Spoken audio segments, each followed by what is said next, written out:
The night was a vast ocean of white, swallowing every sound, every trace of warmth, every memory of summer. Snow fell with the weight of silence, as though the world itself had forgotten how to breathe. Yet in the heart of that endless storm, a boy pressed forward, thin, weary, but unbroken. His name was Eli, though few ever spoke it with tenderness. He was the kind of soul the world looked past, a shadow in the corner of the tavern, a pair of tired eyes too old for a 13-year-old face. And still, with every trembling step through the blizzard, there was something in him that refused to vanish. Perhaps it was hope, faint but stubborn, like a candle struggling against the wind. Perhaps it was love, buried deep, waiting to be found again. Each gust clawed at his chest, tearing through the threadbare coat that had seen more winters than kindness. His hands were stiff, blue with frost, yet he clutched his meagre prize, a rabbit caught in the traps that fed him, if only for a night or two. Hunger gnawed at his ribs, sharp as the storm biting at his skin. Still, he carried himself forward, not only for survival, but for something greater he couldn't name. Some stories do not begin with grand battles or riches. They begin with an orphan pressing against the storm, carrying a quiet ache in his chest that longed to be healed. The world around him blurred into a single canvas of white. Sky and ground became one, as if heaven had fallen to earth. He felt the loneliness of it seep into his bones, a reminder that he belonged to no family, no home, no warm embrace waiting at the end of his journey. Yet within that loneliness was a mystery, a whisper that something awaited him beyond the snow. Fate often arrives not with a trumpet's call, but with a whisper in the wind, and Eli, though weary, listened. His breath turned to ice with every exhale, his boots sinking deep into drifts that swallowed him to the knee. Still he moved, one step, then another, guided not by sight, but by instinct, the same instinct that had kept him alive when the world seemed determined to forget him. He had known loss too early. Parents taken by fever, a sister buried in the frozen earth 2 winters past. The town gave him scraps of bread, odd jobs, a kindness here and there, but mostly they offered indifference. A boy without a place was easier to overlook, easier to let fade into the background. Yet storms have a way of bringing hidden souls to the forefront, of demanding courage where none had been asked before. And in this storm, Eli was about to discover that love and destiny often arrive when the world is at its darkest.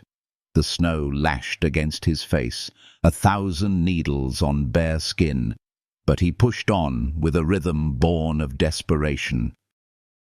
With each step, the silence around him deepened, until he could almost hear his own heartbeat echoing through the frozen emptiness. It was in that stillness that he sensed it, the faintest sound, fragile as a thread of glass. A cry, high-pitched, human, and terrified. It cut through the storm like light piercing night.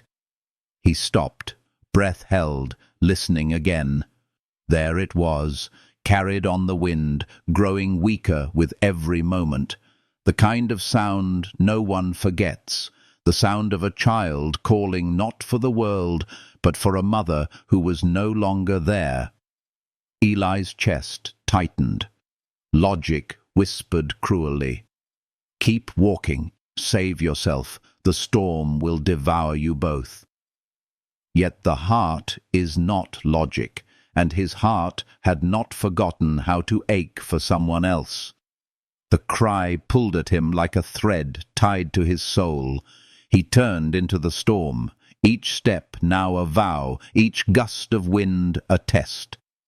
Whatever waited in the white expanse, danger, loss, or something divine, he could no longer walk away. Somewhere out there, in the storm's merciless grip, a life was waiting for his courage, and without knowing why, Eli was ready to give everything. The snow deepened, the wind roared louder, but beneath the chaos of nature came a feeling that was not despair, but promise.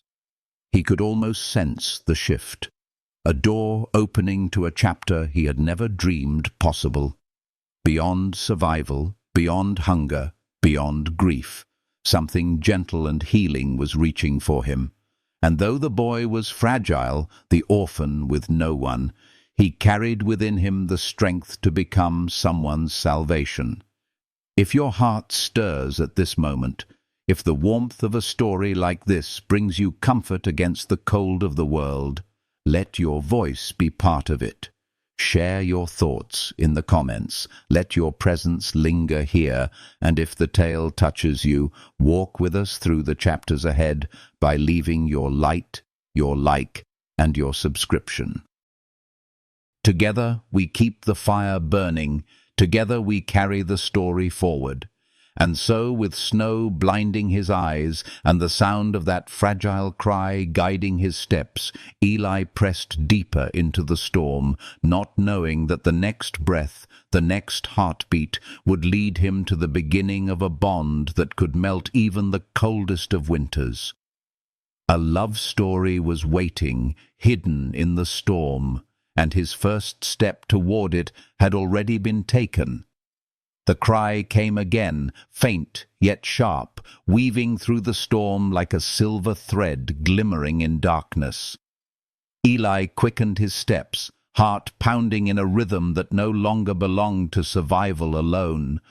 Snow clung to his lashes, blurred the world into a trembling haze of white, but his ears clung to that sound. It was no animal, no phantom of the wind, but the desperate plea of a child.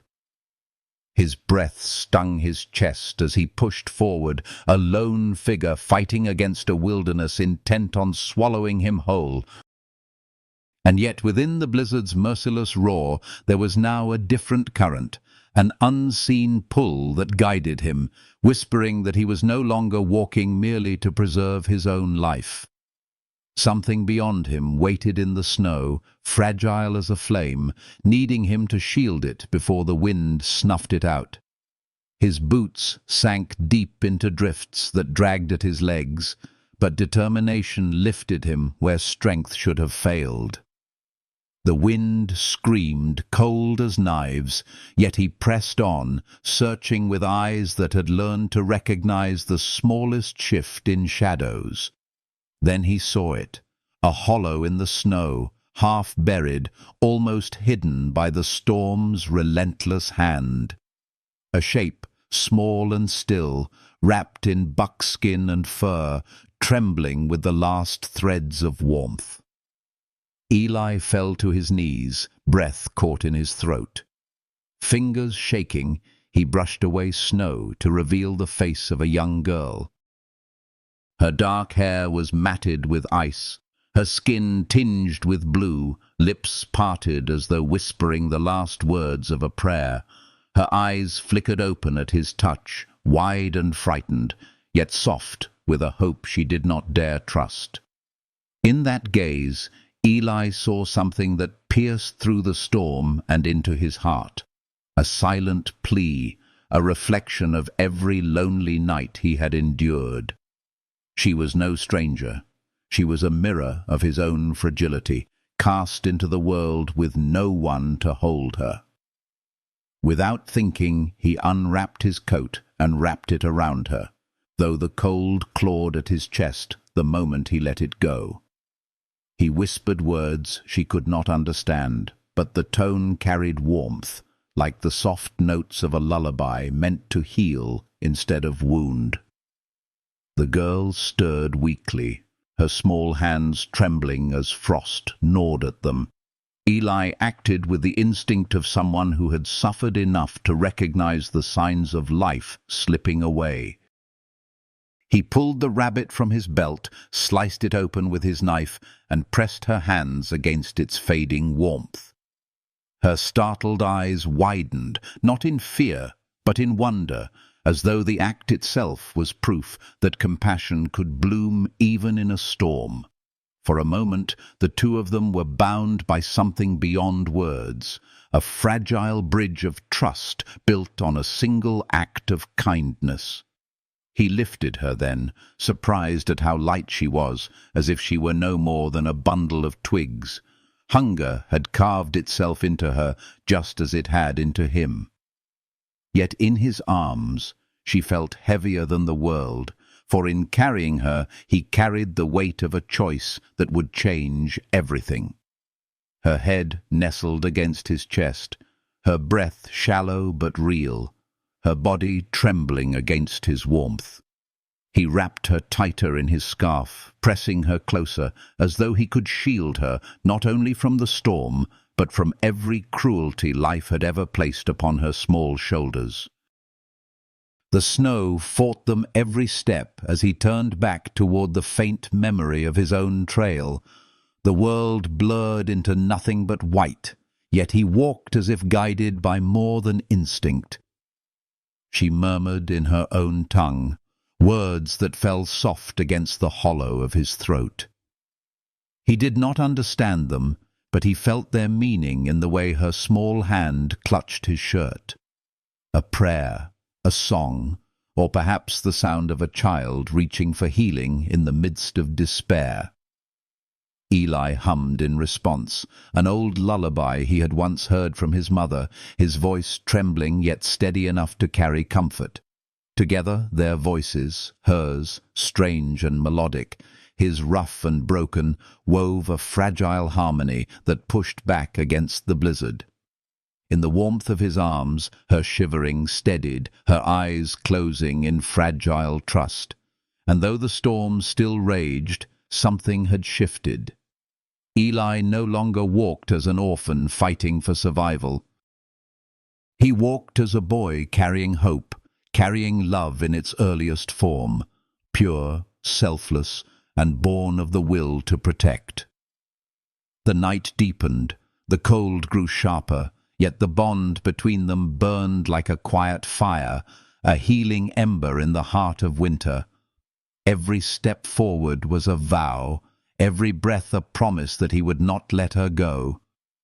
And though he did not know her name, nor she his, the storm itself seemed to bow before the strength of what had been born in that frozen wilderness.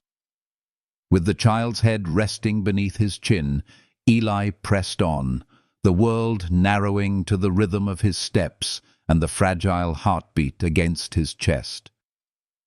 Beyond the storm, danger and distrust waited. But for now, there was only this moment, the warmth of two souls holding on to each other, and the promise that even in the darkest cold, love could begin as a whisper in the snow. The storm did not relent, and yet Eli carried her as though she were both a burden and a blessing, his steps carving fragile lines into the snow that vanished almost as soon as they were made. The child's head rested beneath his chin, her breath faint, her body trembling with exhaustion. He tightened his hold, heart aching with a strange, protective warmth that was new and yet felt older than memory. For the first time since his sister's death, someone else's survival mattered more than his own, and the thought filled him with a quiet, healing strength that even the storm could not strip away. Each step was agony, his legs burning from the weight of snow and the press of cold.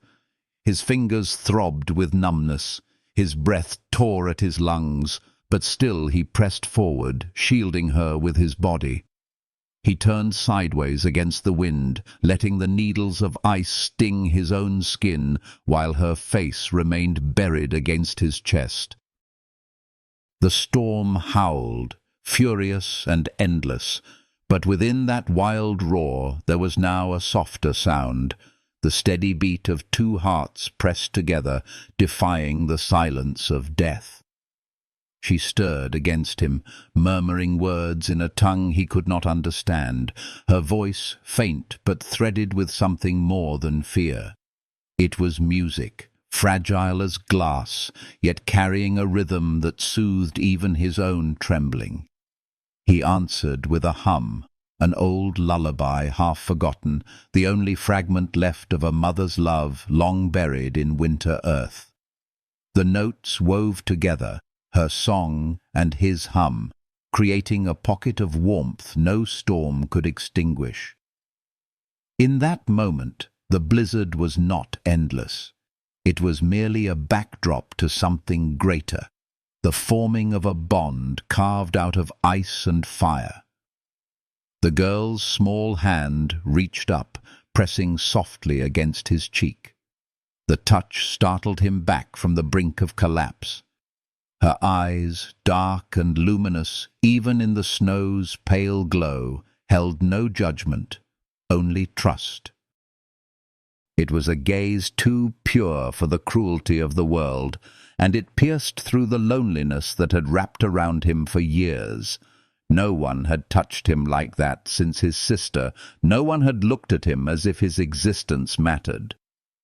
The healing warmth of her hand on his frost-bitten skin was more powerful than the whiskey the men in town drank to forget their grief.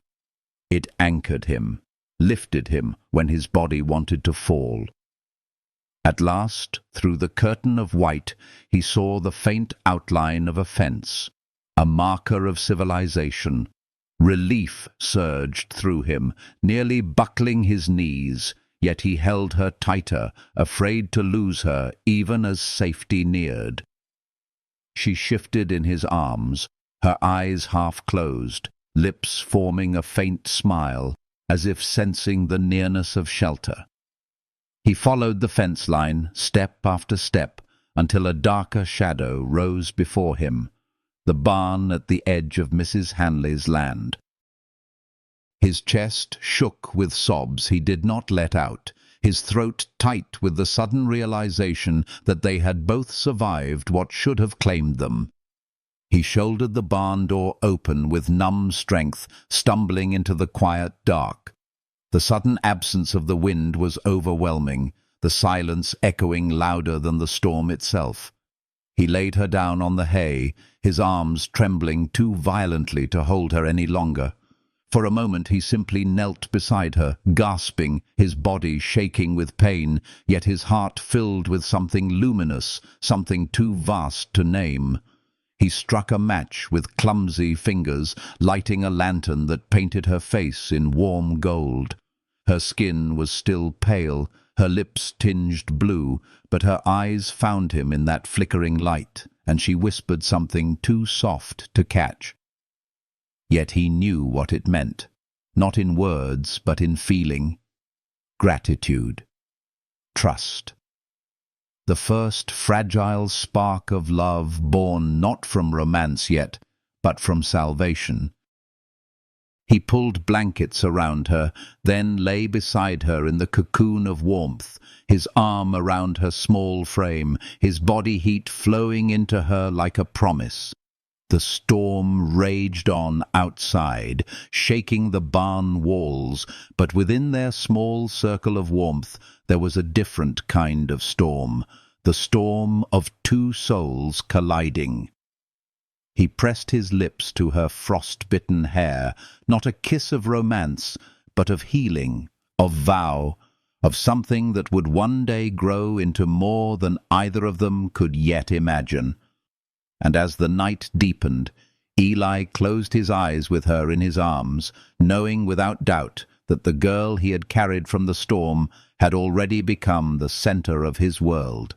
Morning would come with questions, with fear, with the eyes of a town that had never loved him and might never accept her. But in that moment there was only warmth, only breath, only the fragile beginnings of a love story carved out of snow and silence. And even as the storm howled on, Eli knew they had already created something the cold could not take away. The barn breathed with silence after the storm's fury had been shut outside, every crack in the wood glowing faintly with threads of white where snow tried to force its way in. Inside, the air was still cold, but it was a merciful cold compared to the slicing wind of the plains. The lantern's golden light trembled on the wooden beams, and Eli felt for the first time in hours that he had stepped into a space where survival was possible. Yet his heart was not fixed on himself. His gaze clung only to her, the fragile girl whose life rested now in the shelter of his arms. Her lips were pale, her lashes rimmed with frost, and her small body trembled beneath the blankets he had wrapped around her. He knew enough of winter's cruelty to recognize the danger: frostbite, fever, the quiet stillness that came before death.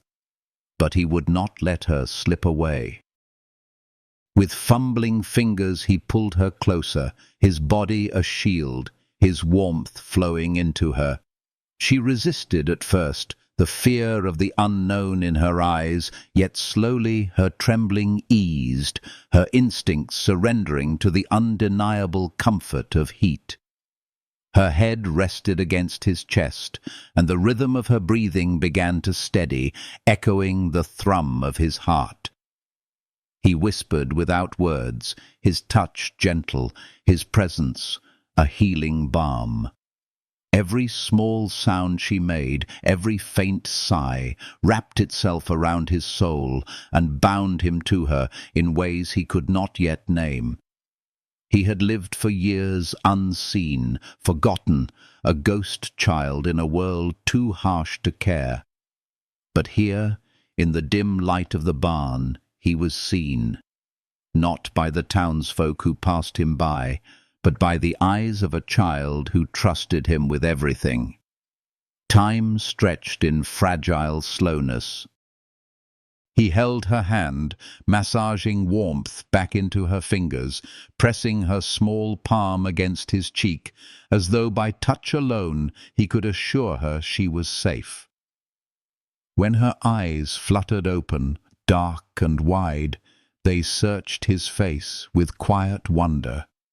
She did not speak his language, but her gaze spoke louder than words. It was the gaze of someone who recognized salvation, who knew that even in a storm's heart there could be gentleness. The pain in his own body grew sharper as blood returned to his frozen limbs. His feet burned, his hands ached, his lips cracked with cold. Yet he hid his pain, biting it back so she would not see his weakness. She needed to believe he was strong enough to keep her alive, and in her fragile trust he found the strength to be what she needed. He whispered a lullaby again, broken and low, a song from a time when he was still a child held in his mother's arms. The melody wove through the barn like threads of light, soothing both of them, a healing gift carried on trembling breath. When she shifted closer, her small fingers clutching the fabric of his shirt, something inside him cracked open, something he had buried beneath years of hunger and loneliness. He realized, with quiet awe, that he would give everything to protect her, his warmth, his life, even the last fragile flame of his strength. The girl was not just a burden he had carried from the snow. She was the reason he had endured so many nights of emptiness. She was the proof that even the most forgotten soul could be chosen for something greater. The barn creaked beneath the storm's relentless pounding, but within their circle of warmth the world softened. His arm tightened around her, her breath warming the hollow of his throat. Slowly, her trembling subsided, and she drifted into sleep, her face calm now, touched by peace. He watched her in silence, memorizing every detail, the way her lashes curled, the curve of her lips, the steady rise and fall of her chest. She was a stranger, and yet she was already bound to him, as though fate had written her into his heart long before the snow had hidden her in its grasp. Hours passed, the night deepening, until exhaustion claimed him as well. He slept lightly, every shift of her body pulling him back to wakefulness, but in those small moments of rest he dreamed, not of hunger or fear, but of a future where she was no longer alone, where he was no longer invisible. He dreamed of a warmth that could last beyond the storm, of a love that might one day heal wounds carved by years of solitude. When dawn came, pale light filtering through the cracks of the barn, he woke with her still in his arms. The storm had quieted, but the world outside was blanketed in silence, as though holding its breath for what came next. She stirred, opening her eyes to meet his. And for the first time, she spoke a word he understood, soft and trembling. Her name. The sound of it filled him with a warmth no fire could match, and he whispered his own in return, their voices weaving together like the first notes of a story just beginning. Beyond the barn walls, the world would question, would judge, would resist. But within that fragile shelter, two souls had found each other in the storm, and nothing, not snow, nor fear, nor the weight of a divided world, could undo the bond that had been born in the night. And as the light of morning grew stronger, Eli knew the next steps of their journey would not be his alone to walk. The warmth of dawn did not soften the suspicions that lay heavy within the town. Word travelled quickly, as it always did in small places where lives intertwined like tangled roots, and soon there were voices outside Mrs. Hanley's door, voices sharp with fear disguised as pragmatism. Eli sat near the stove where Kaya lay wrapped in quilts, her face calm now, though her small hand still clung to his sleeve as if letting go would pull her back into the storm. He watched her with quiet devotion, each shallow breath she took healing something inside him that had long been broken. But the sound of boots on the porch and the murmur of heated conversation reminded him that survival was not only about braving snow, it was about braving people and the walls they built within their hearts. The townsfolk gathered in Mrs. Hanley's parlour, their cheeks flushed with cold, eyes darting toward the child by the fire. Some saw only danger, an omen wrapped in buckskin. Mr. Merrick, the shopkeeper, spoke first, his tone clipped. "The Lakota will think we've taken her. They'll come with weapons. We can't have that risk." His words were met with murmurs of agreement, the air thick with dread. Eli sat in silence, ignored as usual, though his hands curled into fists at the thought of sending her back into the snow. Mrs. Hanley's voice rose above the others, firm and unyielding. "She's a child, not a spark to light war. To throw her out is to kill her, and I won't have that blood on my floor." Her words brought a fragile stillness, though doubt still clouded the room. The sheriff removed his hat, his hair more frost than colour, and said slowly, "Her people will come. We need to be ready for that." His gaze lingered on Eli, sharp but not unkind. "Boy, you're certain she was alone?" Eli's voice trembled, but he met the sheriff's eyes. "Yes, sir. No one else was there. Not for long, anyway." The sheriff nodded, though the lines in his face deepened with worry. Fear pressed against the windows more heavily than the snow. Kaya stirred then, her voice soft but clear, speaking in her language as she pointed to herself. Kaya.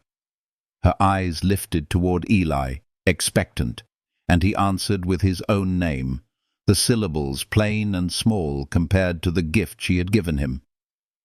A smile, hesitant yet radiant, crossed her face, the first since he had carried her through the blizzard. That smile cut through the heaviness in the room like sunlight breaking through frost.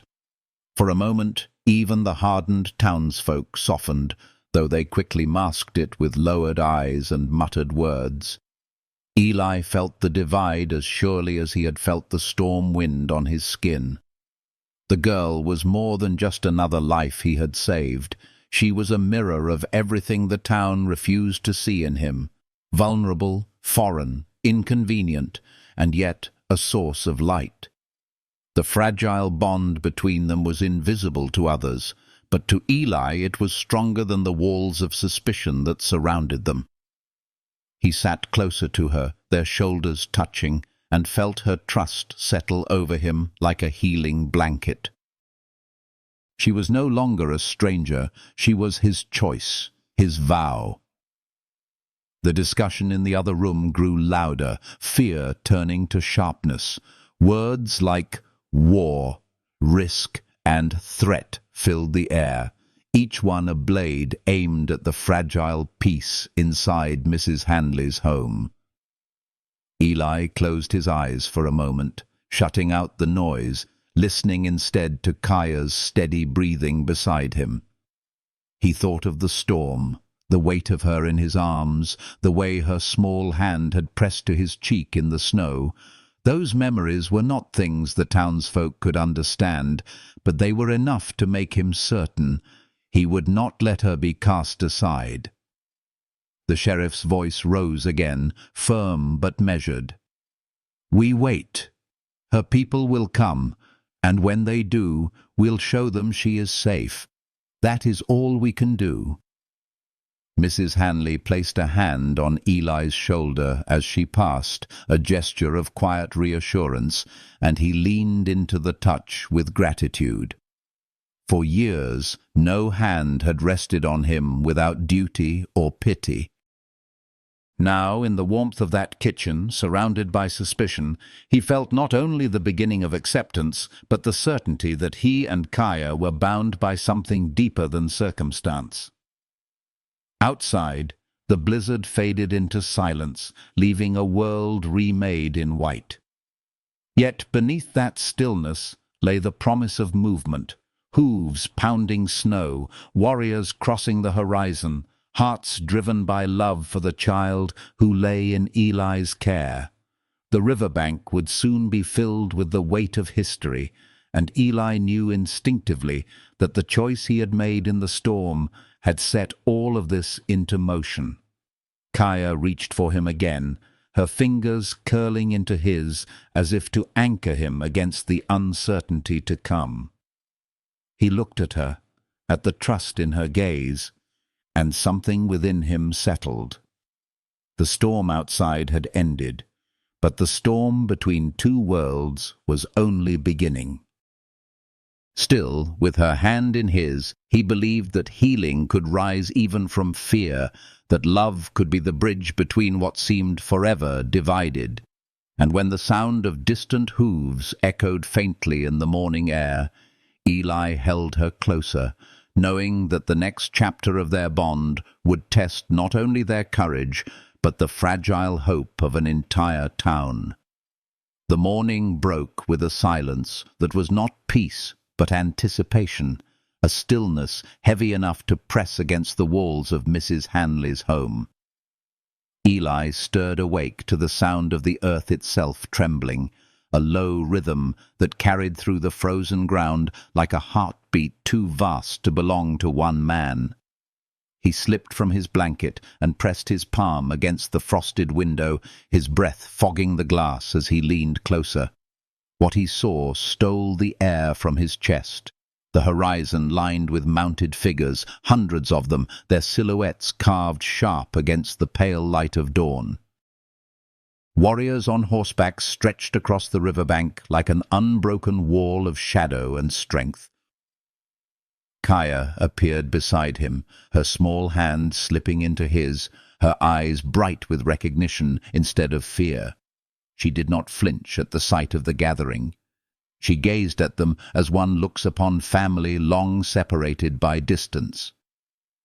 Eli, though trembling, held her hand tighter. The child he had carried through the storm was no longer only his to protect. She belonged to something greater, something that had arrived in numbers too vast for the town to resist. The sheriff's knock at the door broke the hush. His face, weathered by years of hardship, bore the weight of decisions no man wished to make. "They're at the crossing," he said, his voice steady, though his hand hovered near his pistol. "Every able rider from their camp, 500, if not more." Behind him, the townsfolk stirred like frightened birds, gathering rifles and whispering prayers. Fear spread quickly, yet within that fear was also awe, for few had ever seen such unity among the Lakota. Mrs. Hanley straightened her shawl and placed a firm hand on Eli's shoulder. "Bring the girl," she said, her voice cutting through the panic with the calm of someone who had weathered storms of a different kind. "If they see her safe, it may yet keep blood from the snow." Eli nodded, though his stomach churned with dread. He helped Kaya into her moccasins, adjusting the quilt around her shoulders, and when she looked at him with trusting eyes, his fear quieted. Her presence was a balm, her small weight against his side a reminder that love and healing could carry more power than fear. Together they stepped into the brittle cold, the air sharp in their lungs. The town gathered behind the sheriff, a ragged line of settlers with pale faces and uncertain hearts. Ahead, across the frozen river, the Lakota waited, their horses motionless, their eyes watchful.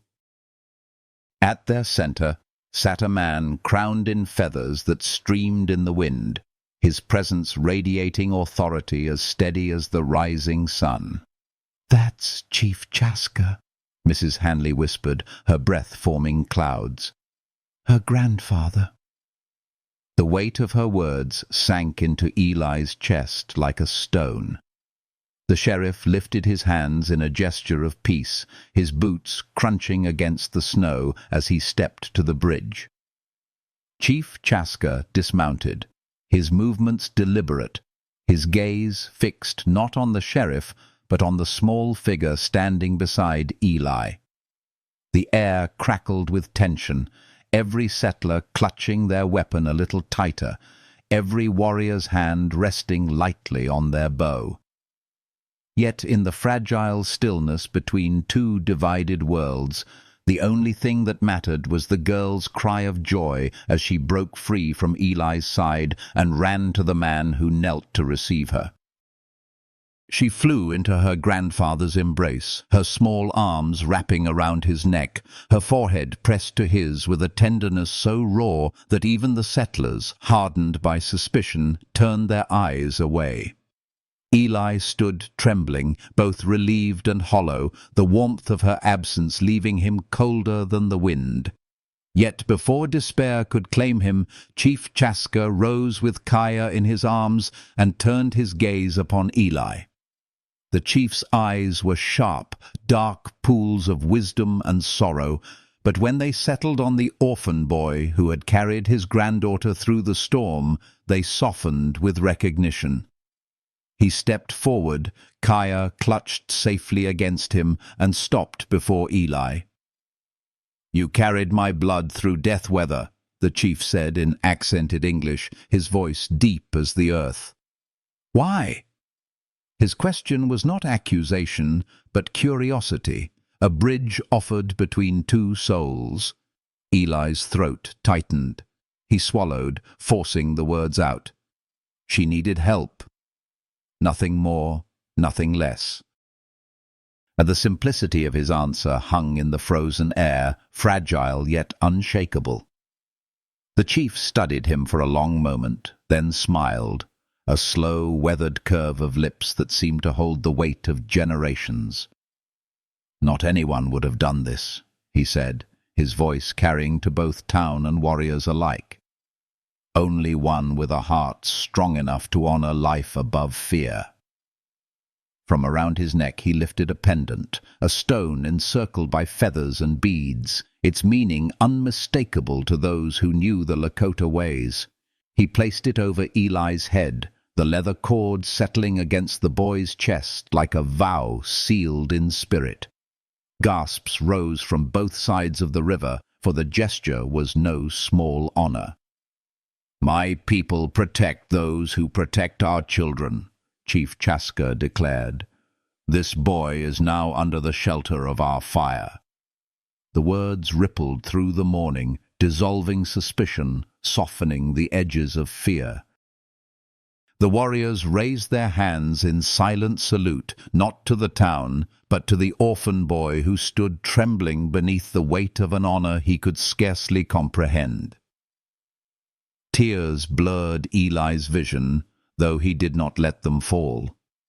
For the first time, he was not invisible. For the first time, he was seen not as a burden, not as a ghost of the town's pity, but as a soul whose choices mattered. He felt Kaya's gaze upon him, her eyes bright with pride, her small hand reaching from her grandfather's arms to find his one last time.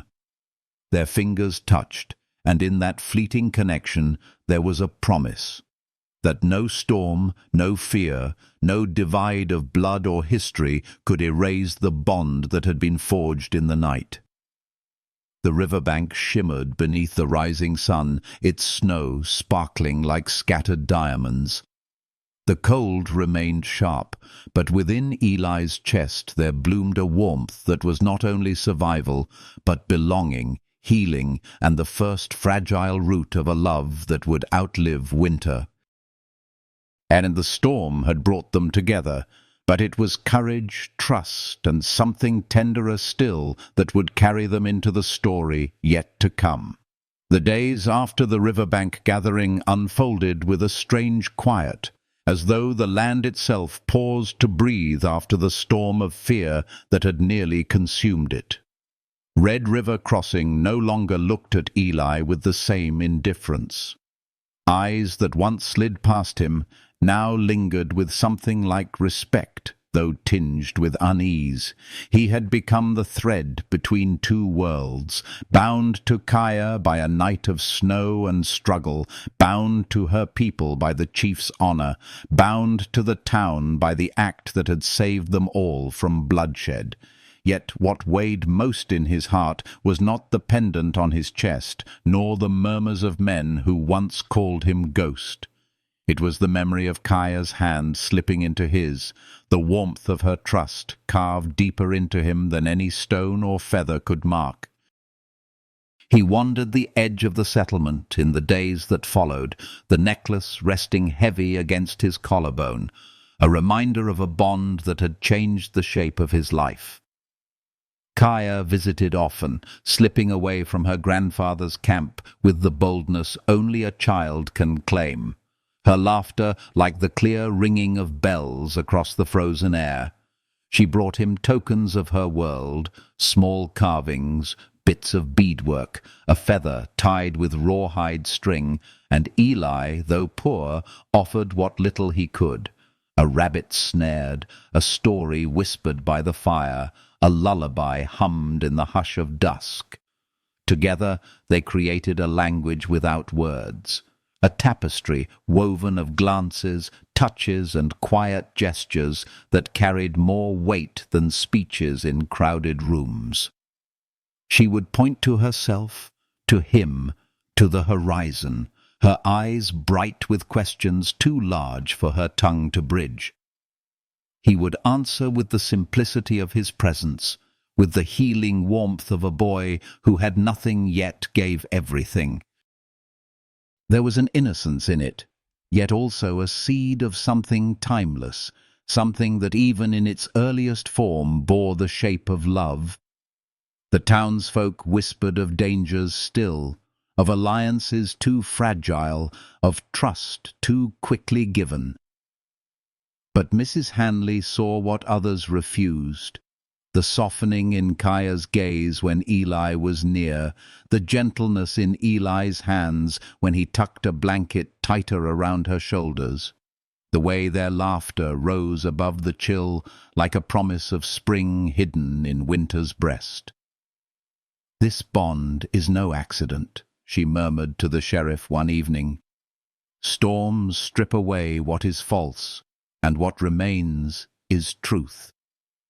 The sheriff, though weary and cautious, could not deny it. The healing presence of their bond rippled outward in small ways. Hunters from Kaya's people shared venison when the traps came up empty, and in return the town's healer offered herbs and poultices when fever struck the Lakota children. It was a fragile peace, yes, but one stitched together by the invisible thread of two children who had found one another in the storm. And at the center of that thread was Eli's vow, unspoken but absolute. She had trusted him with her life, and he would carry that trust until his last breath. At night, when the firelight flickered against the walls of the barn or Mrs. Hanley's kitchen, Eli would watch Kaya's eyes grow heavy with sleep, her hand clutching the small wooden horse she had once pressed into his palm. He thought of his sister, of the family he had lost, and realized that fate had not left him empty. It had led him here, to her, to the beginning of something neither of them could yet name. In her laughter, he found healing. In her trust, he found belonging. And in the quiet closeness they shared, he found the first stirrings of a love that promised to outlast the coldest of winters. The land still held its dangers, storms yet to come, the sharp edge of prejudice, the fragile threads of peace. But Eli felt a strength within him that had not existed before. It was Kaya's gift, as much as the pendant that rested against his heart. She had given him more than trust. She had given him a reason to endure, a reason to hope, a reason to believe that even an orphan boy could be chosen for love. And so, as the snow began to soften beneath the first hints of spring, Eli and Kaya walked side by side along the riverbank where once 500 warriors had stood. Their footprints pressed into the thawing earth, small beside large, fragile beside steadfast, yet together forming a path that would one day become legend. The river sang beneath its ice, whispering of change, of healing, of futures not yet written. And with each step, Eli knew he was no longer alone. The storm had given him not just survival, it had given him her. And in the quiet glow of that knowledge, he walked forward, certain that whatever trials lay ahead, their bond would endure. Years unfurled like ribbons carried on the wind, each season weaving new threads into the story that had begun on that night of snow and silence.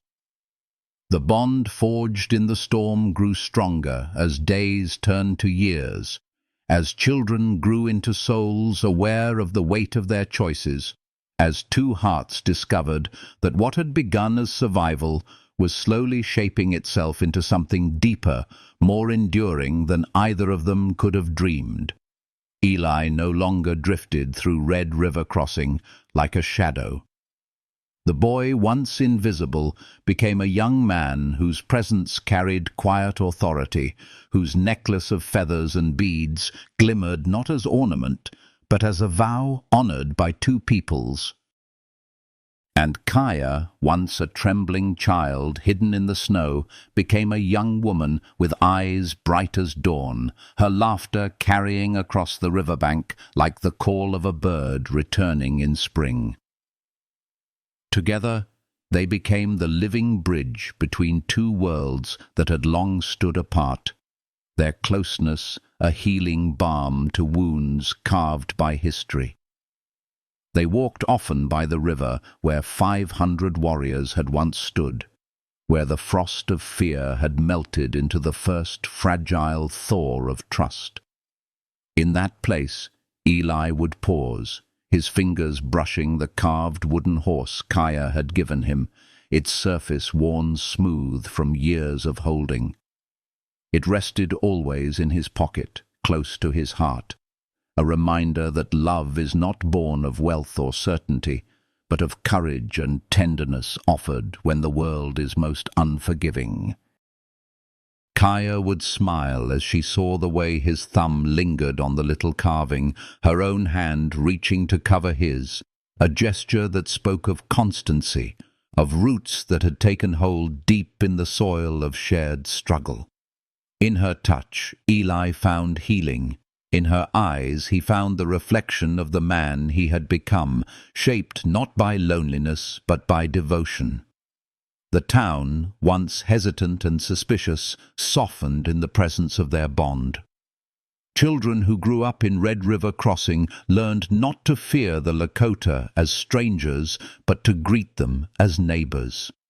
Stories of anger and division faded, replaced by tales of the boy who had carried a child through the storm, who had chosen compassion over fear, and in doing so had changed the course of countless lives. Eli's name, once spoken rarely, became a symbol of courage whispered by mothers to their children as they tucked them in at night. Kaya's laughter, her presence in the town, became a reminder that healing was possible, that divisions were not eternal when love was strong enough to span them. Even in hardship, the years of drought, the seasons of illness, their alliance endured. Hunters brought food to those who starved, medicines crossed rivers, and when grief visited one side, the other carried part of the weight. At the heart of it all were Eli and Kaya, their love and unspoken prayer that guided both communities toward a future brighter than the past. They did not seek recognition, nor did they crown themselves as leaders.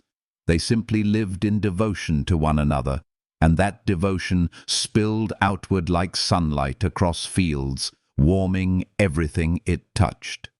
In the quiet of evenings, when firelight painted Kaya's face in gold and shadows, Eli would trace the outline of her features with his eyes, marveling at the way fate had bound them. He thought often of that night in the blizzard, of the fragile cry that had carried through the storm and pierced his heart. He knew then, and knew even more now, that her voice had been the beginning of everything, his salvation as much as hers. For in saving her, he had saved himself, lifted himself from invisibility into the kind of love that heals the deepest wounds. Kaya, too, looked at him with reverence, her heart remembering always that the boy who had once bent against the storm's fury had carried her not only to safety, but into a future where love was their compass. Together they stood as proof that compassion is stronger than fear, that the smallest act of courage can shift the weight of history, that love, gentle, enduring, healing, can grow even in the harshest of winters. Their children listened to the story at their knees. Their grandchildren traced the footprints carved in the snow long before, and travellers who passed through the settlement carried whispers of it to distant places. The necklace on Eli's chest, the wooden horse in his hand, the warmth in Kaya's gaze, all became symbols, not just of survival, but of the truth that healing is possible when hearts choose one another across every boundary. And as their story spread, it carried with it a reminder to those who listened, that even in the coldest storm, a single act of love can light a fire to guide generations. It is more than a tale of survival. It is a hymn of the heart, a testament that no divide is too wide, no winter too long, when souls are brave enough to walk together. If this story has warmed your spirit, if it has touched a hidden place within you, let your heart speak in return. Leave a comment to share your thoughts. Let your presence linger with us here.